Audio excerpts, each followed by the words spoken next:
Welcome to the REI Foundation Podcast, where we cover all the steps and strategies to make your real estate dreams a reality. Now your hosts, Jason and Peely. Hi, everyone, and welcome again to the Real Estate Investing Foundation with Jason and Peely. Today is Foundation Inspection Friday. Friday it is, everyone, and today we are talking about... We are talking about balancing real estate and your, quotes, air quotes, real job. Now, this can go two ways. If you love your job, awesome. All power to you. Keep your job, do real estate, world is perfect. If your job is not quite your end game and real estate is the direction you want to go, well, that is where the conversation is leading today, because you have to find a balance of being able to do both and again, have that bridge to get you from where you are to where you want to be. And I was actually watching Shark Tank the other day, and they had an entrepreneur on. She was a doctor, she had a private practice, and she was doing all these things, and she created this great idea.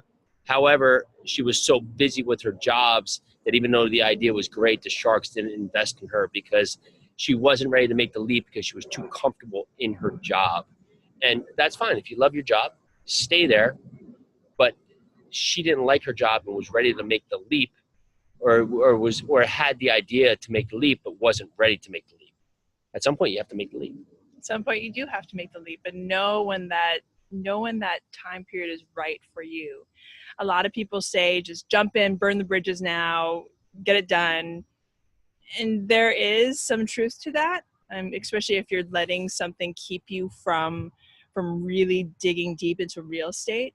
But if your job is something that is putting food on the table, is something that your family needs to survive, then by all means, don't quit your job. Don't quit your day job. Yep. Do not quit your day job until you are settled into real estate, until you have a systemized, basically, empire that you know will run and will be able to take care of you and your family. And how do you get to that? Well, if your goal is to have your cash flow cover your expenses, well, how much expenses do you have per month?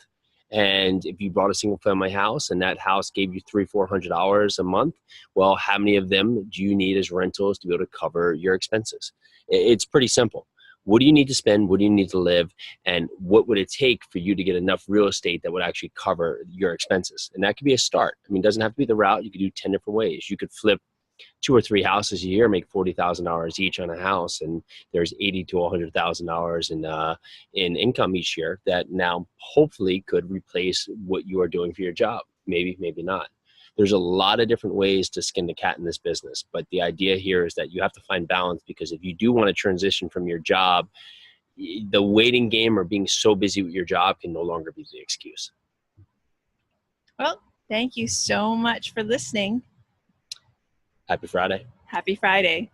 This is Jason and Peely for the Real Estate Investing Foundation podcast. Thank you so much for listening. Bye now. Thanks for tuning into the REI Foundation Podcast. Check back next time for more awesome tips and strategies to launch your new you in real estate.